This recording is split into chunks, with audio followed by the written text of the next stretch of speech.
넌센스 퀴즈 몇 가지만 해볼게요. 넌센스 퀴즈는 생각을 많이 하면 안 됩니다. 돼지가 열을 받으면 어떻게 될까요? 바베큐입니다.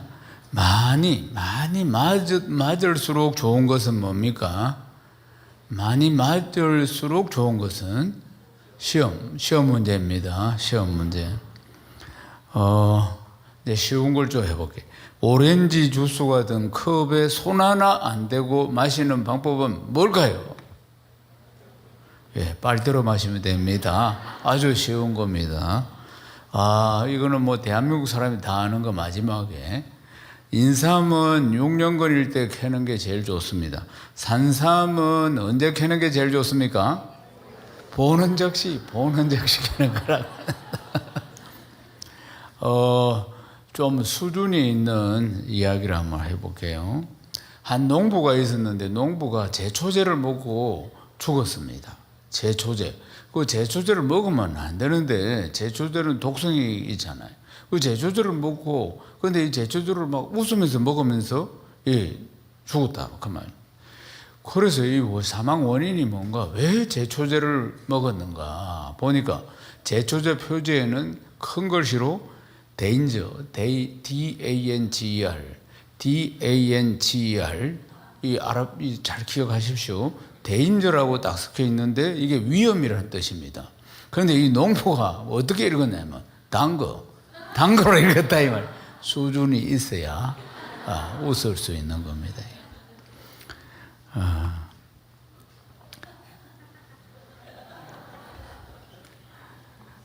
오늘 은혜 받는 비결은 말씀을 나에게 주시는 말씀으로 아멘하고 받은 역사가 일어납니다. 오늘 우리가 이렇게 참 기쁜 마음으로 즐거운 마음으로 주일날 예배에 나와서 예배를 드리고 신앙생활하는 이 모든 축복들은 먼저 우리에게 복음을 전한 선교사님들이 있었기 때문입니다. 한국 기독교 역사를 보면 조선 말에 선교사님들이 오셨는데 그 중에 보면은 감리교는 아펜젤러 선교사님, 장로교는 언더우드 선교사님, 그 외에도 많은 선교사님들이 오셨는데 이 두 분의 활동이 굉장히 컸습니다. 특별히 이제 언더우드 선교사님이 선교하러 이 어두운 부산 땅, 이 조선 땅에 복음을 전하기 위해서 오셔서 하신 일이 굉장히 많습니다.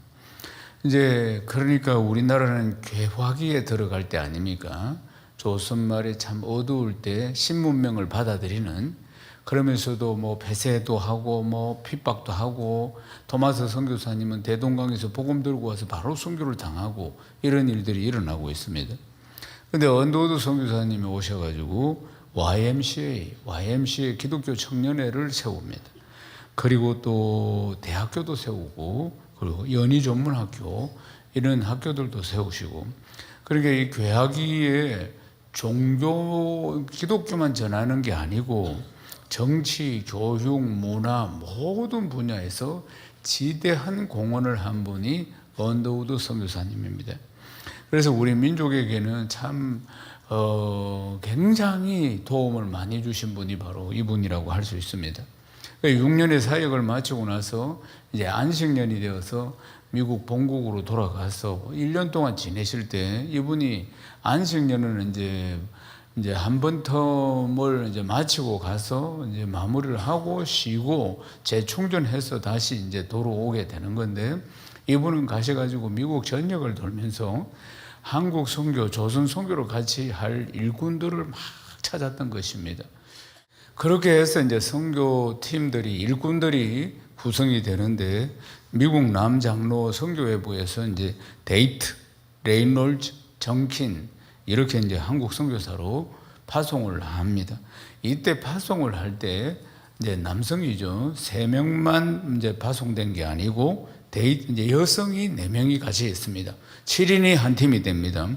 이제 데이트의 여동생 매티 테이트, 레이놀즈의 아내 패시 볼링, 정킨의 아내 메리 레이번, 거기에다가 싱글로 혼자 동참한 니니 데이비스, 이렇게 해서 이제 4명의 여성까지 합류해서 7명의 일꾼, 그러니까 언더우드 선교사님이 미국 전역을 돌면서 1년 내내 동기부여를 해서 일꾼을 찾았는데 이제 7명이 구성이 된 것입니다. 그래서 이들을 이제 7인의 선발대, 7인의 개척자 이렇게 부르기도 합니다. 그림을 한번 보시겠습니까? 이분들입니다. 이분들이 7분입니다. 여성 4명, 남성 3명 이렇게 선교사님들이 7분의 선교사님들이 인천항으로 들어옵니다. 인천항으로 들어와서 그들의 사명은 호남 선교였습니다. 전라도 쪽으로 선교를 맡은 것입니다. 그래서 이제 전라도의 대표 도시인 이 7명의 선교사들이 전주로 갑니다. 그래서 전주, 그러니까 호남의 모태교회가 전주 서문교회입니다. 그래서 7명의 선교사들이 가서 전주 서문교회를 세웁니다. 그리고는 예수병원, 신흥학교, 기전학교, 복음을 전하는데 발판이 되는 학교, 병원, 교회, 이 7명의 선교사님들이 호남 지역을 쭉 가면서 계속 이제 세우게 됩니다. 정킨 선교사는 어려 선교사인 알렉산드로 두류 함께 이제 팀을 만들어 가지고 전북 군산에다가 선교부, 즉 선교센터를 세웁니다. 그래서 이 군산에 세운 선교센터가 호남 선교의 거점이 되는 것입니다. 그 이후로 계속해서 목포, 강주, 순천 이 일대로 계속 선교센터, 선교부를 세우게 됩니다. 그리고 이제 성실하고 열정이 넘치는 이 선교사님들의 열정적인 선교로 수많은 교회, 호남에 수많은 교회와 병원과 학교들이 세워지게 되는 것입니다. 우리 땅에서 인생을 마치신 이제 분들도 많이 있는데 리니 데이비스 선교사는 당초에 사역지를 아프리카로 잡고 기도하다가 하나님께서 조선으로 부르셔가지고 같이 함께 왔습니다. 7인의 선발대 중에 가장 먼저 조선 땅을 받아봤는데 이 여성은 선교사님이 쉬지 않고 복음을 전해서 여러분 한 해에 말귀를 못 알아듣는 이 조선 사람을 붙들고 이 미국 여성 선교사가 뭐 한국말을 하면 얼마나 잘하겠습니까만은 한 해에 1885명을 전도한 겁니다. 한 해에. 할렐루야. 네. 예수를 믿게 됐다 이 말입니다.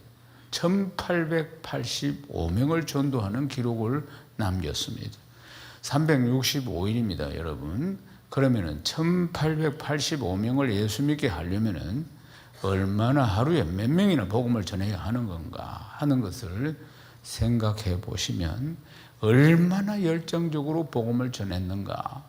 그리고 말귀도 잘 알아듣지 못하는 이 조선 사람에게, 어둠에 매여 있는 이 조선 사람에게, 그리고 또 미국 분인 이분이, 사랑하는 여러분, 열정이 얼마나 대단했는가를 볼 수가 있습니다. 1898년에 윌리엄 해린슨 선교사님과 이제 결혼을 하게 되는데 그 후에도 열정적으로 전도를 하다가 1903년 전주에서 이제 전염병으로 별세합니다. 군산 선교의 개척자인 윌리엄 정킨 선교사님은 한국 이름이 전 위렴입니다. 열정적으로 선교를 하다가 선교의 업무가 가중해가지고 몇 번이나 이제 건강에 위기가 있었는데 그래도 잘 넘기다가 결국은 폐렴으로 별세하게 됩니다. 그런데 이 윌리엄 정킨 선교사님의 아내가 메리 레이번입니다. 메리 레이번 선교사님은 남편과 사별을 하기 전에 먼저 어린 세 아들이 풍토병으로 세상을 떠납니다. 그런데도 불구하고 그 뒤에 이제 남편 선교사가 이제 폐렴으로 별세를 하게 됐는데 그래도 좌절하지 않고 시리에 빠지지 않고 자기의 사명을 감당하기 위해서 열심히 달려갑니다.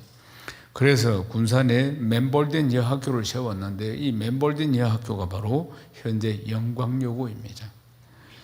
그래서 이제 자신의 역할을 아들 셋도 조선 땅에서 선교사로 와서 아들 셋도 풍토병으로 떠나고 남편도 세상을 떠났지만은 그러나 굴하지 않고 끝까지 선교의 사명을 감당하고 1908년에 귀국을 합니다. 1908년에 귀국을 했어도 남편을 기리며 추모하며 조선의 선교를 위해서 미국 가서도 본국에서도 모금 활동을 계속합니다.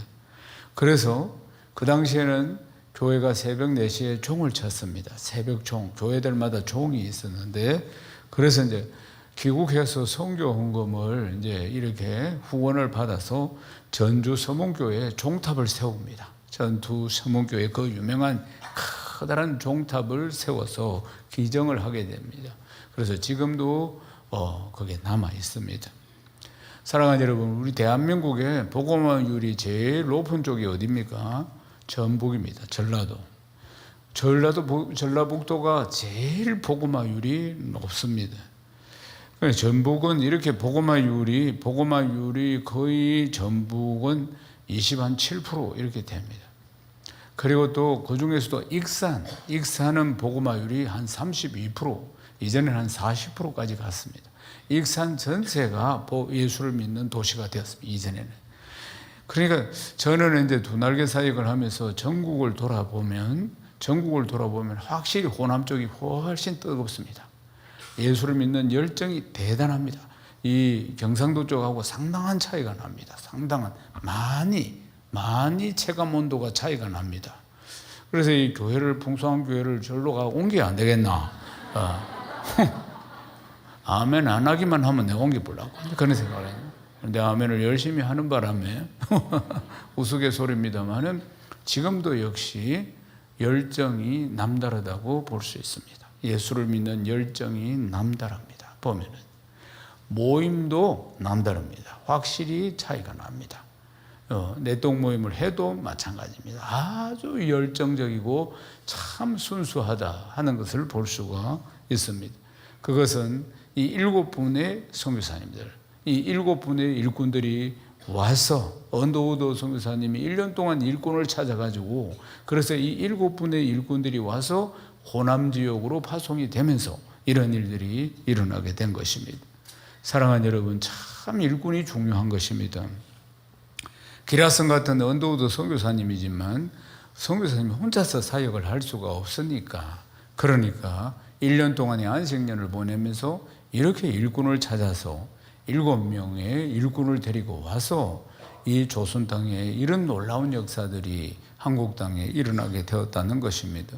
사랑하는 여러분, 우리 주님도 공생의 사역을 시작하시면서 일꾼을 세우시는 장면들을 볼 수가 있습니다.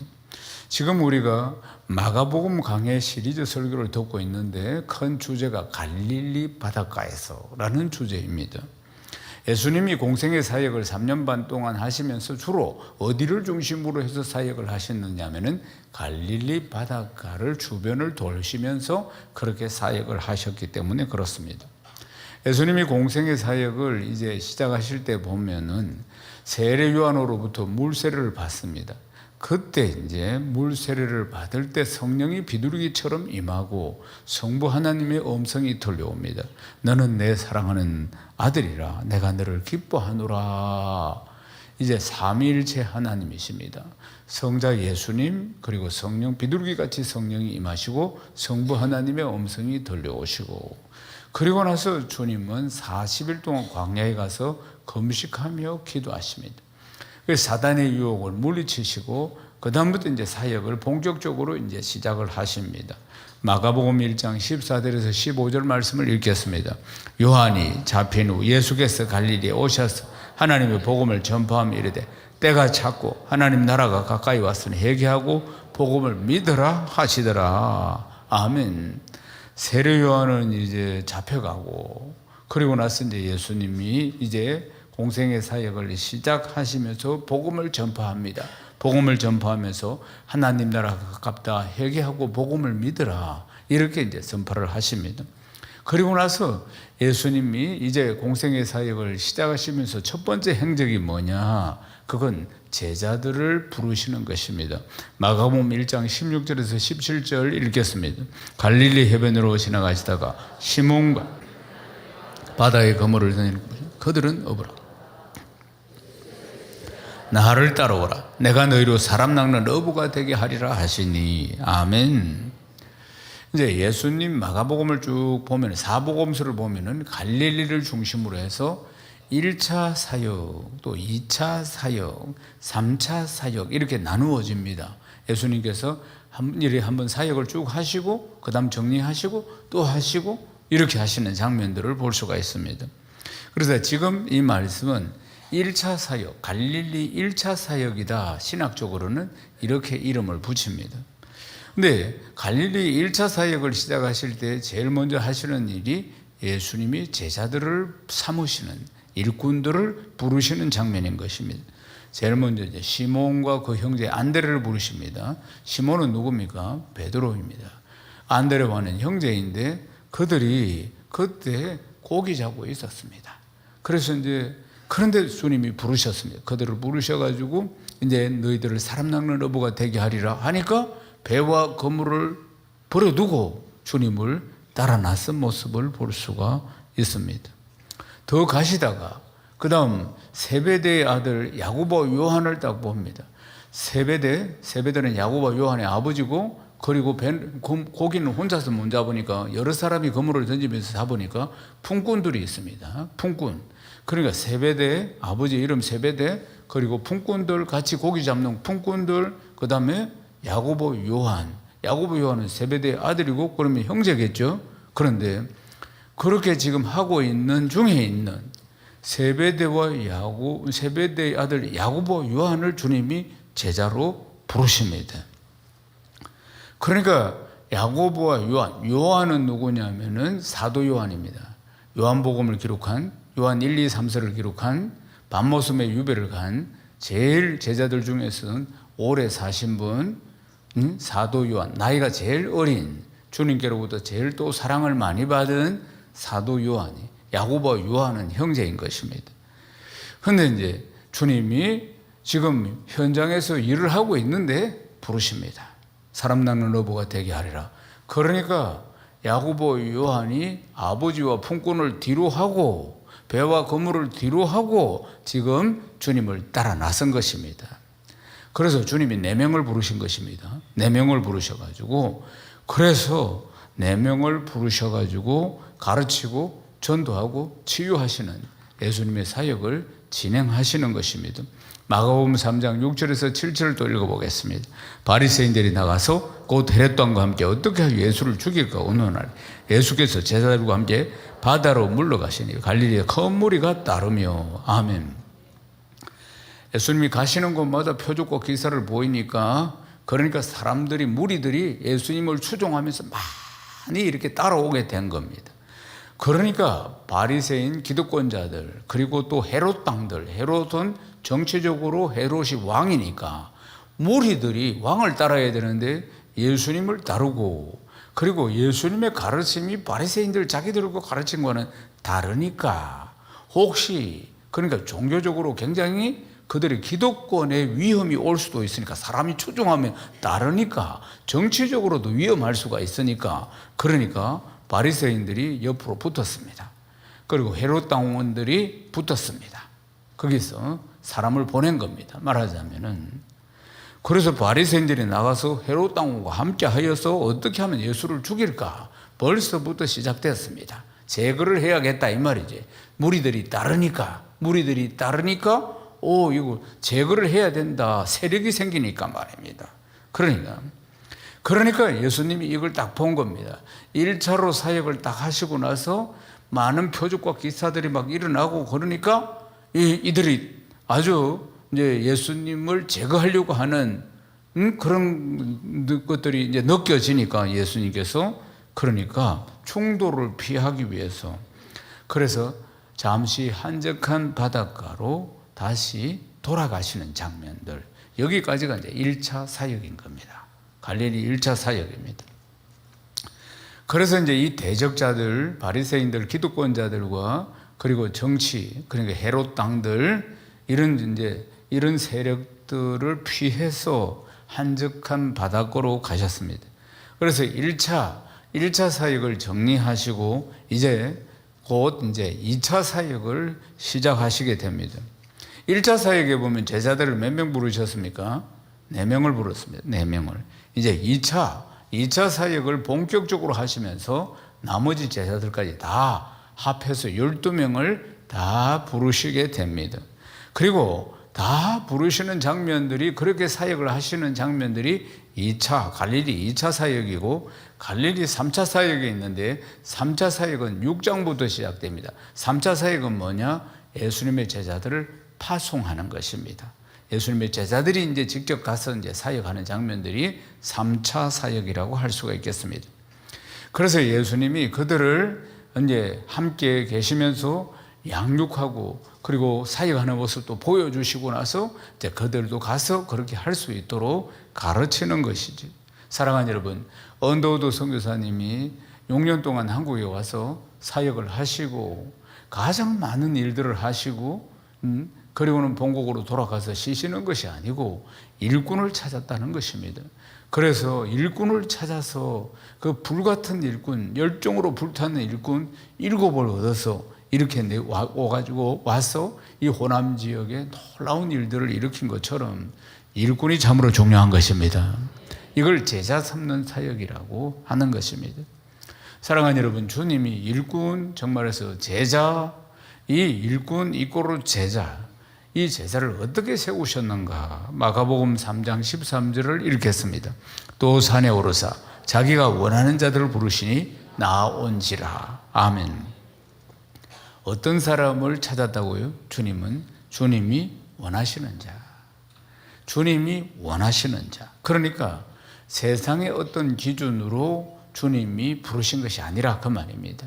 세상은 사람을 일꾼을 선택할 때 세상은 유능한 사람, 똑똑한 사람, 그리고 그가 가진 학력, 경력 이런 걸 다 볼 겁니다. 성품 이런 것까지 다 얼마나 이 일을 맡기면 유능하게 해낼 수 있는가, 일의 성격에 따라서 전문성을 얼마나 가지고 있는가, 이걸 찾아서 이 사람에게 일꾼을 맡기게 되겠죠. 일을 맡기게 되고, 그래서 그 사람이 또 일꾼이 되겠죠. 그러나 주님은 그렇지 않습니다. 사랑하는 여러분, 주님은 주님의 마음에 드는 사람을 택했습니다. 그러니까 주님은 어떤 사람을, 주님의 일을 순종하여 잘 감당할 수 있는 사람입니다. 그러니까 세상은 외형적인 이런 것들을 보지만은 주님은 우리의 중심을 보시는 것입니다. 여러분 믿습니까? 항상 오늘도 우리가 이 자리에 앉아 있지만 우리의 겉모습을 보는 게 아니고 우리 주님은 늘 우리의 중심을 보신다는 걸 알아야 합니다. 아멘이십니까? 예. 그러니까 주의 일을 잘 순종하고 할 사람을 주님은 찾았다는 것입니다. 그러니까 학력이나 경력 따지려면 바리새인들 찾아야죠. 그러니까 그렇지 않고 지금 어부들을 주님이 찾고 이렇게 해서 일꾼으로 세운 이유는 주님이 말씀하시면 잘 순종할 사람을 주님이 찾았다는 것입니다. 그 당시에는 이들은 그렇게 주목을 받지 못하는 직업을 가지고 그 정도밖에 배우지 못한 대다수의 어부였다는 사실입니다. 사랑하는 여러분, 성경은 보면은 주님이 12명의 일꾼을 선택할 때뿐만 아니라 사람이 보는 기준과 우리 주님이 보시는 기준은 다르다는 것을 볼 수 있습니다. 예를 들어 봅시다. 구약 성경으로 가보면 사울 왕이 초대 왕이었는데 사울 왕이 하나님 앞에 불순종합니다. 처음에는 사울 왕이 그 이스라엘의 초대 왕으로서 손색이 없는 아주 멋있는 사람이었습니다. 남자들 중에서는 최고였습니다.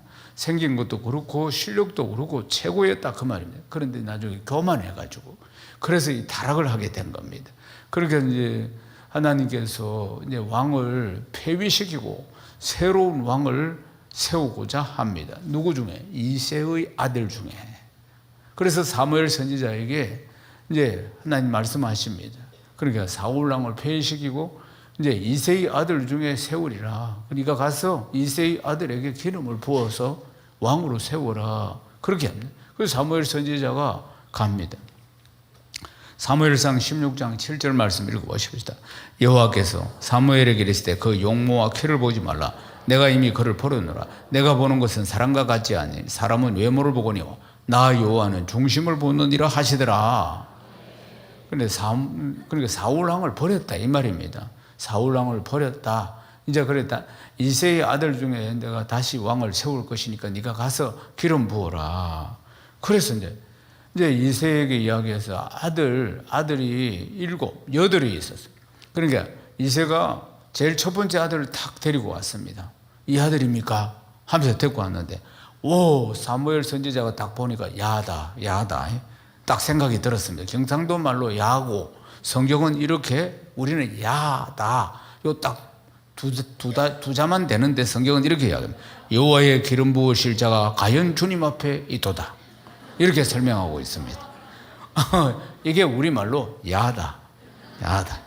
예? 사무엘 선지자 딱 보니까 너무 첫 번째 아들이 잘생겼어요. 그러니까 야다 이런 생각. 여호와의 기름 부으실 자가 과연 주님 앞에 있도다. 예. 그런 성질 급한 부산 사람은 야다. 딱 대반에 이렇게 이야기해요. 그러니까 엘리압의 외모가 아주 뛰어났다는 이야기 아니겠습니까? 그러니까 하나님이 사무엘 선지자의 마음을 아시고, 그래서 하나님께서 난 외모를 보지 않고 중심을 본다. 그러니까 캔슬입니다. 그러니까 두 번째를 또 이새가 데리고 왔습니다. 두 번째도 잘생겼어. 그러니까 기름을 부으려고 하니까 아니다. 세 번째 데리고 또 세 번째 잘생겼는데 아니다.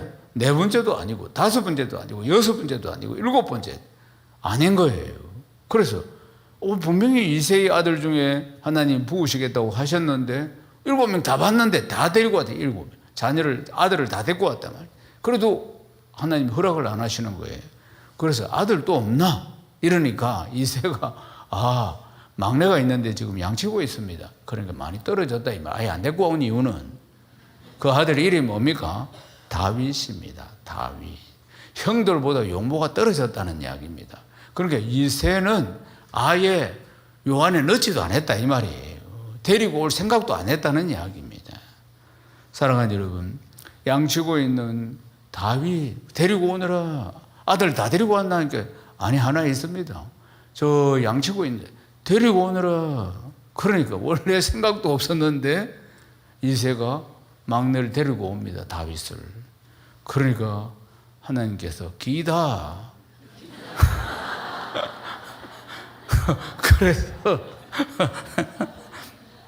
그래서 하나님께서 이제 맞다고 하셔가지고 사무엘 선지자가 기름 부은 거 아니겠습니까?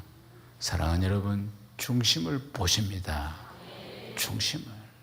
중심을 보십니다. 다윗이 어떤 아들이었습니까? 그 당시에 청소년이었지. 그런데 골리앗을 물맷돌 들고 달려가는 다윗 아닙니까? 다 벌벌벌벌 떨고 있었대. 청소년인데 골리앗이 한 3m나 되는 기중기 같은 골리앗이, 여러분 저 컨테이너나 부두에 가면은 제일 큰 기중기 이름이 골리앗입니다. 성경에서 나온 겁니다. 그게 뭐든지 다 들어 올린다고. 그러니까 이 3m는 넘는 이 골리앗이 막 하나님을 모욕하고 하나님의 백성을 모욕하는데도 불구하고 겁을 먹고 사울 왕을 비롯해서 다윗의 형들도 다 마찬가지 벌벌벌벌 떨고 있었습니다. 대적이 안 되니까. 그런데 다윗이 아버지 심부름을 와가지고 형들 잘 있는지 또 도시락이나 이런 걸 좀 전달하러 왔다가 세상에 저기 인간이가 그래가지고 물맷돌이 이제 허리띠처럼 생겼는데 앞에 주걱처럼 생겨서 이제 그러니까 사자나 양치다가 늑대나 일이나 이런 것들이 오면은 쫓아내는 겁니다. 돌을 여기 딱 올려가지고 돌려가지고 원심력으로 탁 던져가지고 맞추는 겁니다. 그러니까 다윗이 그걸 가지고 있었으니까 달려가면서 물맷돌을 돌려가지고 그리고는 바로 던졌는데 우리나라로 말하면 그게 새총입니다. 새총 말하자면 바로 던졌는데 완전 무장을 하고 있는 골리앗이 여기에 딱 피었어요. 이마. 그럼 여기에 딱 돌이 박혀가지고 그 자리에서 죽습니다. 이게 다윗입니다. 하나님은 중심을 보시는 것입니다. 두려움도 없어. 하나님을 모욕하니까 그 어린 다윗이 나서서 골리앗을 넘어뜨린 거 아니겠습니까? 사랑하는 여러분, 하나님은 중심을 보십니다. 모세도 보십시오. 모세. 하나님이 모세를 부르실 때가 80입니다. 모세는 바로 왕의 공주의 아들로 자랐습니다. 공주의 아들로 자랐는데 40년 동안 바로 공에서 자랐어요. 하나님께서 미디안 광야로 보내서 겸손하게 만드십니다. 40이 되었을 때는 참으로 교만했습니다.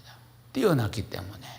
그런데 미디안 광야로 보내서 나이 80이 돼서 초라한 나이입니다. 노인이 되었을 때 하나님이 그를 부르시지 않습니까? 출애굽기 3장 4절 읽어보겠습니다. 여호와께서 그가 버리고 돌이켜 오는 것을 보신지라 하나님이 떨기나무 가운데서 그를 불러 이르시되 모세야 모세야 하시매 그가 이르되 내가 여기 있나이다. 아멘. 인생의 나이로 보면 80입니다. 이제 별 볼 일 없는 노인이에요. 그러나 하나님은 중심을 보십니다.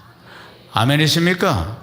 그래서 하나님이 80에 모세를 부르셔가지고 40년 동안이나 사역하게 하셨다는 것 아니겠습니까?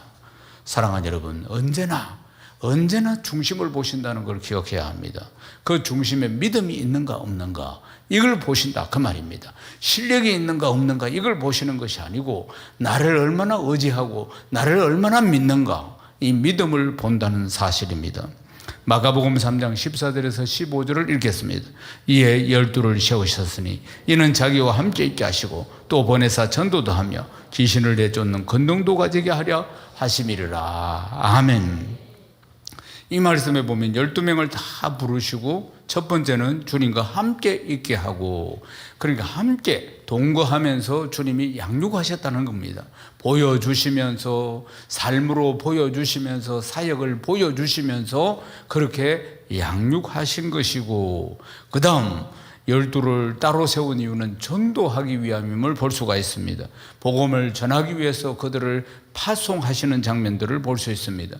우리를 부르셨습니다. 사랑하는 여러분, 우리를 먼저 우리 가정에서, 우리 가문에서 예수를 믿도록 하나님께서 우리를 부르신 것은 우리의 가문, 우리의 가족들을 다 우리를 통해서 구원하시기 위한 하나님의 계획이십니다. 아멘이십니까? 그래서 우리의 가족들에게, 우리의 가정에, 우리 가문에 우리가 파송받은 선교사라는 것을 기억해야 하는 것입니다. 그 다음 보시면은 12를 따로 세우신 이유는 권능을 주시기 위함이라고 했습니다. 오직 성령이 너희에게 마시면 너희가 권능을 받고, 권능을 받아야지, 성령을 받아야지 정인된 삶을 살아갈 수가 있는 것입니다. 마가복음 3장 16절에서 17절 읽겠습니다. 이 12를 세우셨으니 시몬에게는 베드로라는 이름을 더하셨고 또 세베대의 아들 야고보와 야고보의 형제 요한이나 이 둘에게는 보아너게 곧 우리의 아들이라는 이름을 더하셨으며, 시몬에게는 베드로라 반석이라는 이름을 주시기도 하시고 또 세베대의 아들 야고보와 요한은 보아너게 곧 우리의 아들이라는 이름을 주셨습니다. 이런 이름을 주신 것을 보면은 베드로는 그러니까 주는 그리스도 살아계신 하나님의 아들이십니다. 이렇게 이제 신앙을 고백할 때 그때 이 반석 위에 내 교회를 세우겠다 이렇게 말씀하셨는데 이 반석에서 유래가 되는 것이고, 그냥 베드로는 아무것도 배운 것이 없는 어부 출신 아니겠습니까? 그런데 예수님을 만났고 그때 예수님 부르실 때 순종하고, 그때 이미 베드로는 가정을 가지고 있었고 베드로의 장모는 몸이 좀 안 좋은 상태에 있었습니다. 그래서 베드로를 보십시오. 베드로는 참 다혈질임을 볼 수가 있습니다. 베드로는 예수님께 칭찬도 듣고 그리고 혼도 많이 난 사람이 베드로임을 볼 수 있습니다. 베드로의 변화를 보면 참 기적입니다. 베드로는 마지막에도 예수님을 모른다고 3번이나 부인했는데도 불구하고 근데 성령의 역사로 말미암아 급격한 변화를 가져오는 인물이 바로 베드로임을 볼 수가 있습니다. 사랑하는 여러분, 야고보와 요한은, 그러니까 세베대의 아들인 야고보와 요한은 우리의 아들이라는 별명이 붙었는데 성질이 아주 급한 것을 이 별명 가운데 볼 수가 있습니다. 그러니까 불같은 아주 성격을, 과격한 성격을 가지고 있다는 것을 볼 수가 있습니다. 그런데 점점 변화되죠. 이들이 변화됩니다. 야고보 사도가 제일 먼저 복음을 위해 순교했습니다. 그리고 사도 요한은 밤모섬에 유배도 가고 이러면서 이제 끝까지 끝까지 남아서 90이 넘어서까지 복음을 전하고 이제 천국 가신 분입니다. 그러니까 이분들도 시간이 갈수록 변화되어서 주님의 제자로 우뚝 세워졌다는 것을 볼 수가 있습니다. 베드로 사도가 그랬고 모든 사도들 일꾼들이 다 그렇게 주님과 함께하며 성장해 갔던 것을 볼 수 있습니다. 사랑하는 여러분, 우리도 끊임없이 성장해야 합니다. 육신의 자녀가 우리 몸에서 태어나면 1살, 2살, 3살 우유 먹고 이유식하고 유치원 가면서 성장하는 것이 우리의 기쁨 아니겠습니까? 우리의 기쁨입니다. 우리 교회 안에 참 차세대들이 얼마나 많습니까? 근데 아이들이 이번 주 보면 다르고 이번 주 보면 다르고 무럭무럭 성장하는 것이 우리에게 기쁨인데, 만약에 내 자녀가 태어나서 성장을 못하고 2살이면 2살 그대로 있다, 3살이면 3살 그대로 있다, 정말 힘드시겠죠. 부모로서 감당이 안 될 겁니다. 이 고통이라는 것이 마찬가지입니다. 영적으로 우리가 예수 믿고 본어게인 태어났습니다. 내 속사람이 태어났다 이 말입니다. 예수 믿고 태어난 내 속사람, 내 영혼, 말씀과 성령을 먹고 자라야 합니다. 아멘이십니까? 내 속사람의 양식은 말씀과 성령이라 그 말입니다. 말씀을 통해서 우리가 자라는 것이에요. 그때 성령이 역사하셔야 되는 것입니다. 사랑하는 여러분, 끊임없이 변화되고 끊임없이 성장하고 끊임없이 성숙해 가야 하는 줄로 믿습니다. 윌럼 노스모라는 사람이 영국에 있는데 도박에 손을 댔습니다. 이 도박이 처음에는 장난으로 포카 돌리는 도박을 했는데, 처음엔 장난처럼 하다가 이게 점점 중독성이 있으니까 빠져들어갑니다. 그러다가 결국은 자기 재산을 도박으로 싹 다 날리고 거지가 되고 폐인이 되고 노숙자가 됩니다. 그래서 모든 걸 잃고 절망하며 살아가고 있을 때 하나님께서 그를 부르시지 않고 한 목사님을 통해서 복음을 듣게 만듭니다. 그래서 이제 예수를 믿게 되고, 그리고 새 사람이 되어서 살기로 결심을 해서, 그래서 이제 할 게 없으니까 교회 와서, 또 잘 데가 없으니까 교회 다락방에 머물면서 3년 동안 교회 청소해주고 이러면서 이제 지냅니다. 그러면서 3년 동안 지내면서 이 도박의 중독이 이제 다 끊어집니다. 도박의 중독이 끊어지고 나서 그 다음에 이제 직장을 구하게 되는데, 그래서 몇 년 동안 열심히 일을 해가지고 돈을 모아가지고 조그마한 잡화점을 하나 열게 됩니다. 불성실, 도박, 파산, 노숙자, 이게 노스모우의 이름입니다. 붙어있는. 그런데 노스모우가 신뢰, 노력, 열심, 이런 사람으로 이제 이미지가 바뀌게 된 것입니다. 말하는 완전히 노숙자요, 빈털털이 도박 중독에서 완전히 재기를 하게 된 것이죠. 그래서 사람들이 그걸 지켜보면서 점점 이 노스모를 신뢰하기 시작합니다. 새 사람이 됐다, 대단하다, 이렇게 인정을 해주면서, 그러다가 사람의 신망을 얻게 되면서 국회의원에 나가봐라고 해가지고 국회의원에 선거를 해서 당선이 됩니다. 그리고 나서 2번, 3번, 그러니까 3번이나 재선을 하게 됐다는 것입니다. 국회의원으로서. 사랑하는 여러분, 얼마나 사람이 변화되었으면 국회의원을 3번이나 할 정도가 되었겠습니까? 사랑하는 여러분, 끊임없이 우리 성장해야 합니다. 끊임없이 예수를 믿어서 변화되어야 하는 것입니다. 하나님 서시기에 합당한 좋은 일꾼으로 변화되어야 하는 것입니다. 하나님은 우리가 일꾼 되기를 원하십니다. 사랑하는 여러분, 양육을 받아 일꾼 되어야 합니다. 가치관이 바뀌고 정체성이 바뀌어야 한다는 것입니다. 여러분, 처음에 예수를 믿을 때 고백하신 거 아십니까? 주님이 내 인생의 주인이십니다. 하나님은 나의 아버지십니다. 사랑하는 여러분, 인생이 짧습니다. 이제 짧은 인생, 훅 가는 인생 보내고 나면 이제 주님 앞에 서서 우리가 그 심판대 앞에서 계산하는 날이 온다는 걸 기억해야 합니다. 우리는 청직이에요. 그분이 주인이시고 이렇게 물으실 겁니다. 내가 준 인생이라는 시간을 어디에 썼느냐? 내가 준 물질 어디에 썼느냐?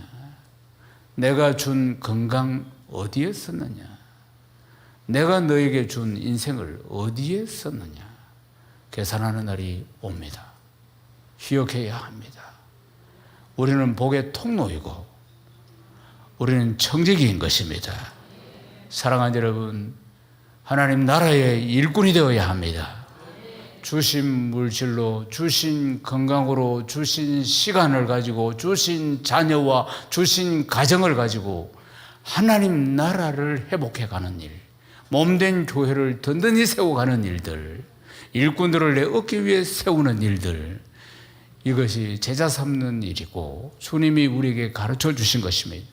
나 예수 잘 믿다가 그냥 천국 오라고 한 것이 아님을 기억해야 합니다. 사랑하는 여러분, 하나님이 기뻐하시는 일꾼, 세상을 변화시키는 그리스도인, 땅끝까지 복음을 전하는 일꾼 다 되셔서 이 땅에서도 주시는 복들 영혼이 잘 되고 범사가 잘 되고 강건한 복, 생명을 주시되도 풍성히 주시는 놀라운 축복을 다 누리고 나만 누리는 것이 아니고 내 자녀들이, 내 손들이 가문 대대로 누리는 복된 명문 가문 다 되시기를 주님의 이름으로 축원합니다.